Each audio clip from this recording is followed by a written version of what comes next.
Alright, here we are for round 1. We've won the dice roll. And we're going to go ahead and play, because our deck's aggressive, and...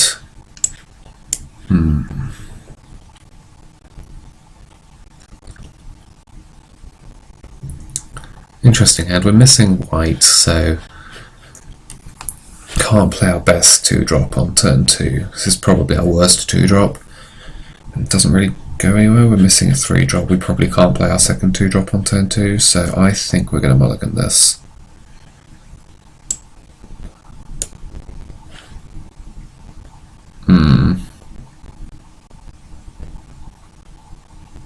That's not good.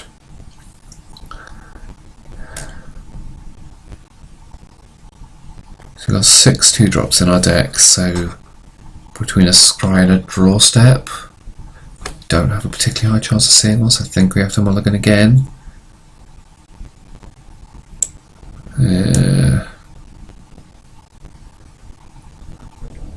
We'll keep this 5. It's got our best 3-drop. Try scrying to lands and 2-drops. We have to put that at the bottom.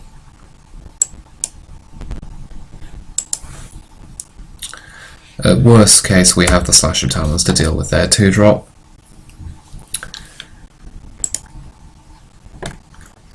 But yeah, it's not the best start. Maybe we aren't supposed to mulligan that first hand.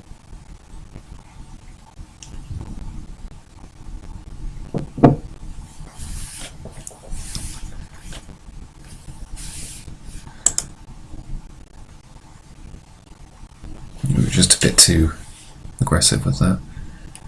Oh, got stuff on my opponent's upkeep for some reason. Land? No, not a land. Oh well, pass the turn. Thing is, now any land we can play a 2-drop. And hopefully then I just go to land, 2-drop, 3-drop, 4-drop, and we're off to the races. Right, playing a red-white, that's irritating. They're going to take one of our spells, probably.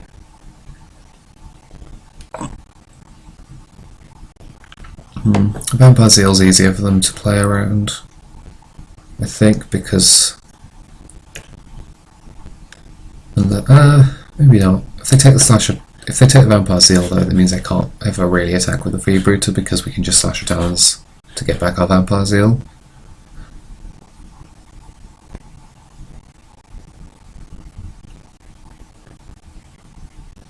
Okay, so taking the Slash.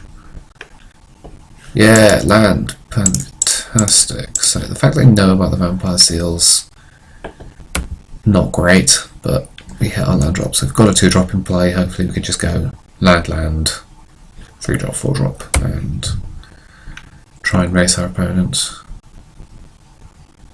And we're not going to block because Skullduggery's not worth trading our 2-drop for. Ruin Raider. That explains why they took the Slash of Talons. And they drew a second Ruin Raider.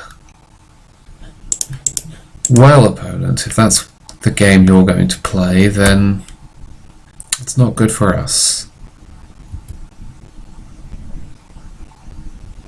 We can't be, well, it's possible we're supposed to try and be aggressive and punish him for playing multiple Ruin Raiders, but until he plays a second one I don't really want to do that. Yeah, look, he's not attacking with that. So, again, I'm not going to block. 1 damage is not worth it. He gets his raid, but not too bothered about that. Yeah, he's just not playing the second copy. Do we feel a Direfleet Interloper? Which is a 4-drop, okay. And I don't think we want to do anything in instep. Right. We might as well be attacking with the Skyblade if we're not going to be blocking the Freebooter. Probably should have done that last turn, to be honest. Bit stupid.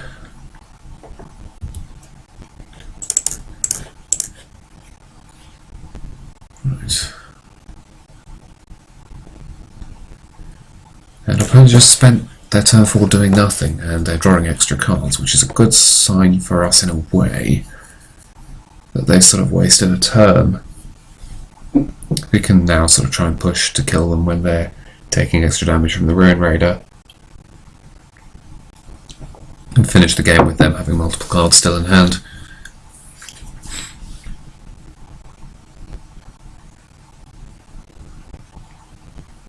If he attacks with the Ruin Raider, I'm snapping the block off with my Raptor. Actually, I'm trying to trade it into a 3/3. Ooh! Our opponent wants to draw lots of cards. Presuming he's going to name Pirate here, yeah. Well, that's a turn up for the books. Probably attacks with both, yeah. I'm just going to save us 4 life and make it 3/3 here. Improve our clock. Try and punish his aggression. Ah, taking 4 more damage. That's really good for us. The Bishop Soldier can keep us alive. 3, 4, 5, 6. Oh, we just got lethal. Well done, opponent. Oh, let's tap down the Ruin Raider again and play a Vampire Zeal, and we'll win the game.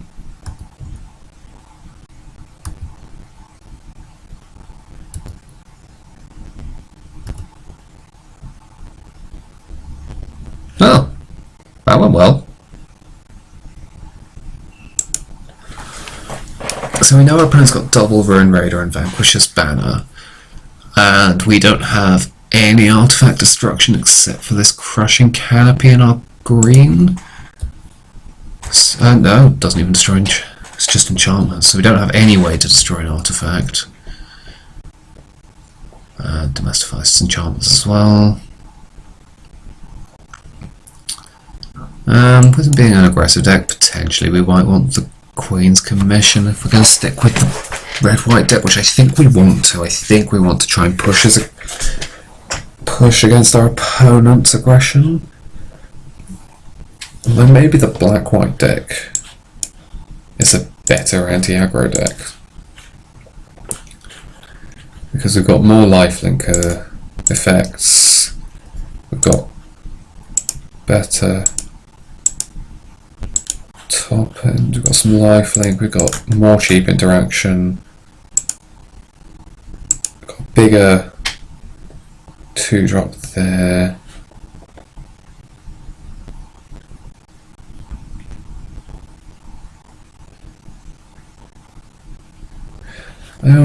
What with us being on the draw, let's try the black-white deck, and if we win, great. If we lose, we can think about going back to red-white for game 3.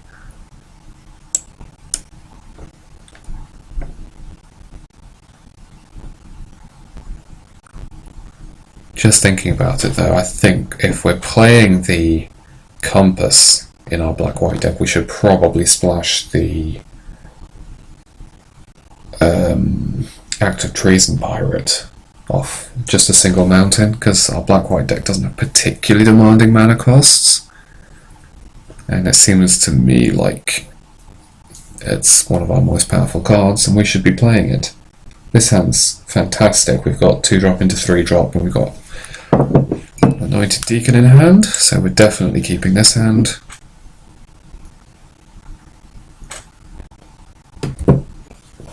Blackkeeper's fine.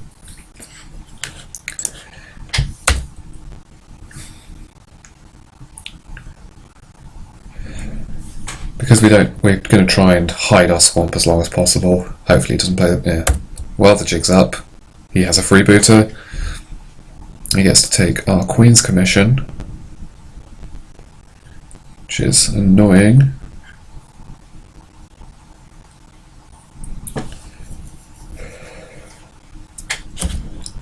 But not too bad.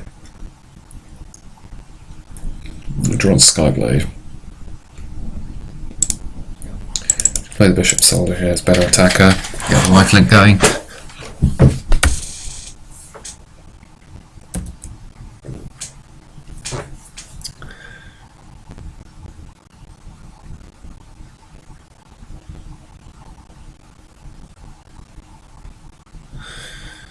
He should be attacking both his creatures, yep.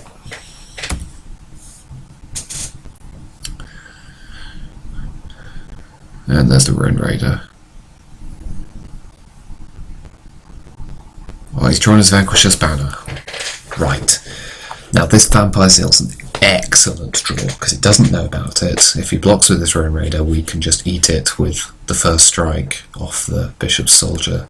Yeah. Or we could trade, but I'm inclined to just get it off the board, because it can just pull him ahead. It's already dealt him 5 damage. And we've got a curve out, and once we've got an Anointed Deacon on the board, we've got a 3/3 flyer attacking, or a 4/2 lifelinker on the ground.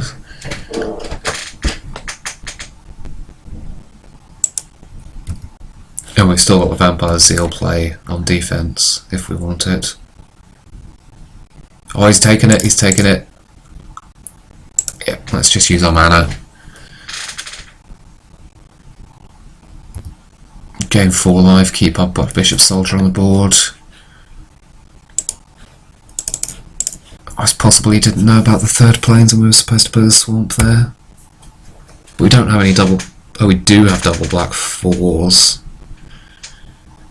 We don't have any in our hand, so it shouldn't come back to punish us, because we can't draw both a black 4-drop and a black source next turn. But yeah, we probably should have played the swamp there.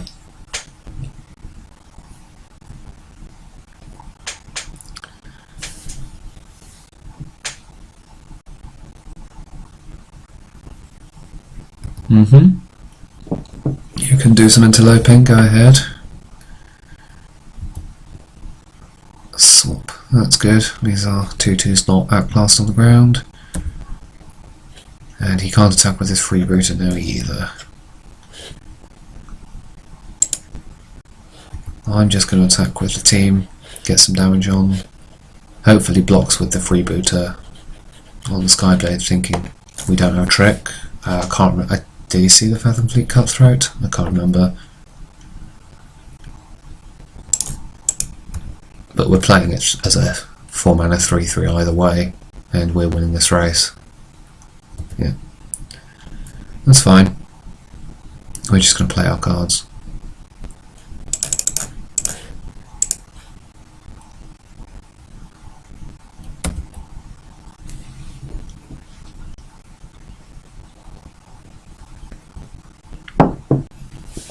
Or is he going to play the banner here? Looks like it, yep. Naming Pirate, that's fine.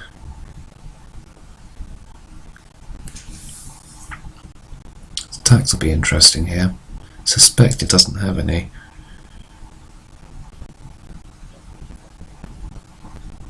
Yeah, doesn't look like he's got any attacks to me.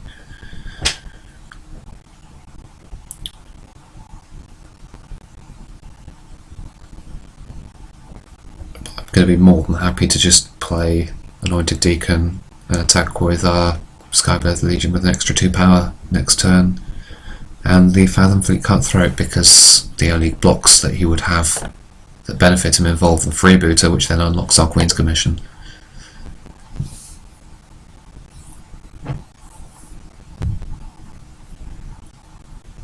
So he's attacking with it. That's fine with me too. Ooh, Mark of the Vampire. That's so good on this board. If we just stick that on here, we have a 5/5 lifelinker, which is just huge. He doesn't have any blocks, or we could stick it on here and have a 3/5 lifelinker in the air, which again he can't block either.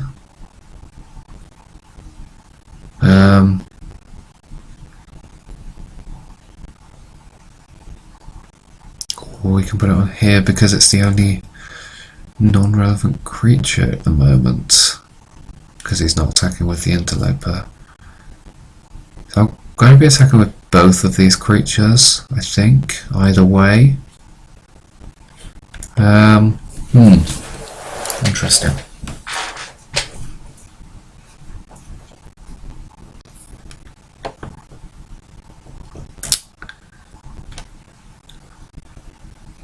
I think I want to get the Mark of the Vampire down while he's tapped out, so at least we get a hit in with it.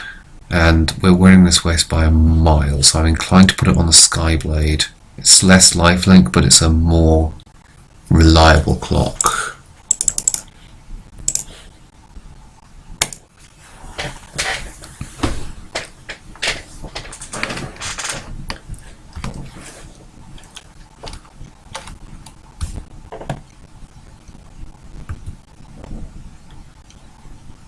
We're getting him for 6 this turn. He doesn't have any good blocks. Like, he can trade hit, but that's fine. Right, yes, he is probably slightly advantaged going longer.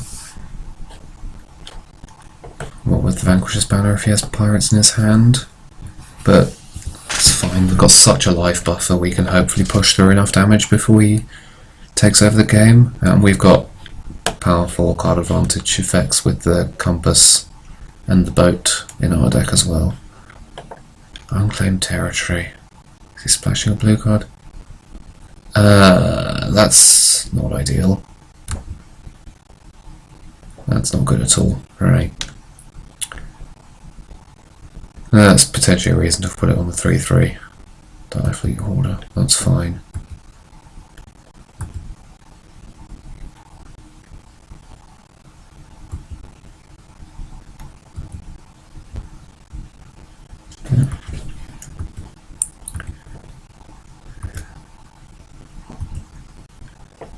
Compass. I'm just going to get the compass down, get that going.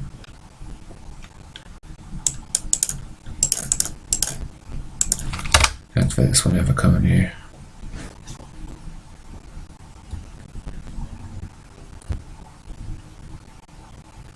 Although we want to get the, yeah, let's just get this going. He knows about the Unlimited Deacon as well.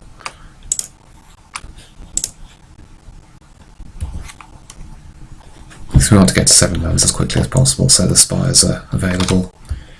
And then he just doesn't have attacks.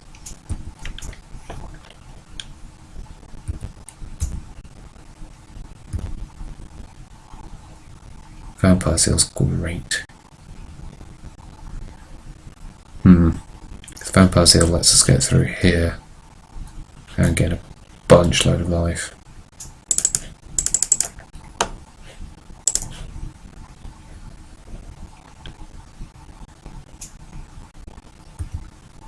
Now this looks like we're just going to play a land pre-combat and we're going to get in a hit of life. Yes, I would like to.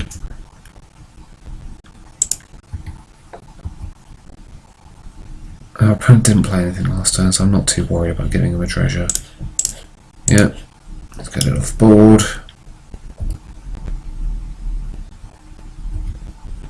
We've gained some more life, we've got loads of time, this is just not a relevant clock.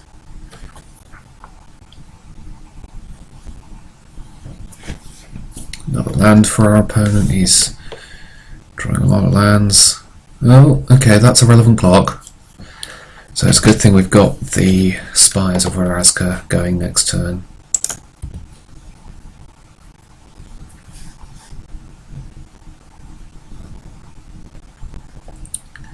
You can't attack with this because, well, we just get in for 7. With the Knave, that's fine, but we're just going to make Spires of Orazca go. Go get a Plains or a Swamp. Let's just go Swamp. Play the Swamp. Oh, this is going to be tapped. Okay.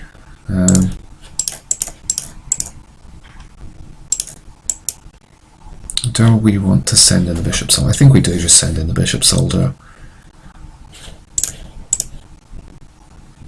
Taking a trade's bad for him, so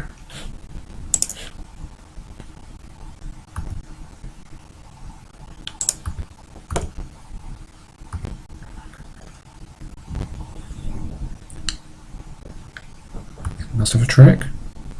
He didn't have a trick. Oh wow. Well, in that case, I'm just playing Queen's Commission.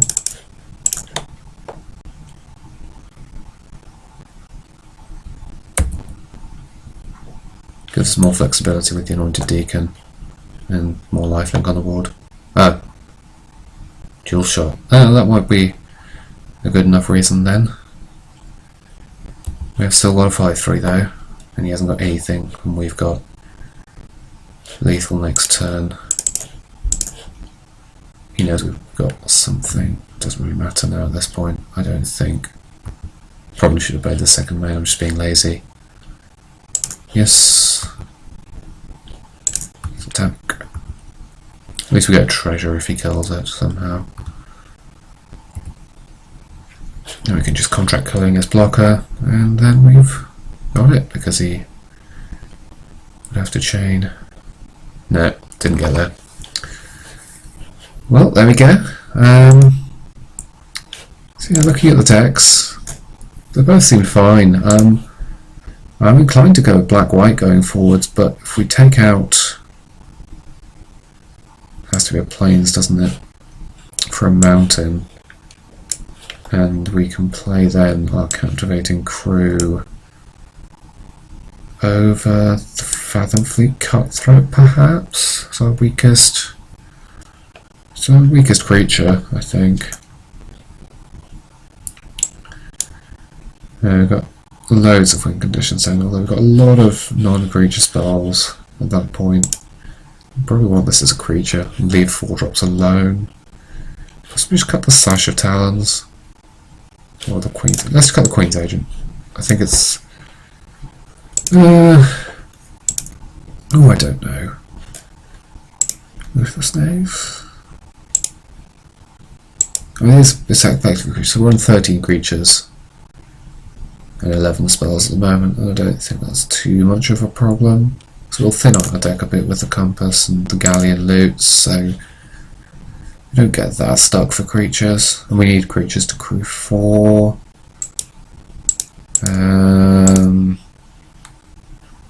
I like the tricks, I like all the 1-mana interaction, the contract killing. Sanctum Seeker's great, Market Vampire's great, Binding's great. This can be a 4-4, this is sometimes hard to use, let's cut that. 4 artifacts now, so potentially we could have a Desperate Castaways if we want another 2-drop. I think I'd rather have a 2-drop over a Queen's Agent. Let's go with that going forwards. This is an alright blocker on turn 2, and you can attack on turn 3, some out of the game. It's a good target for the Pirate's Cutlass.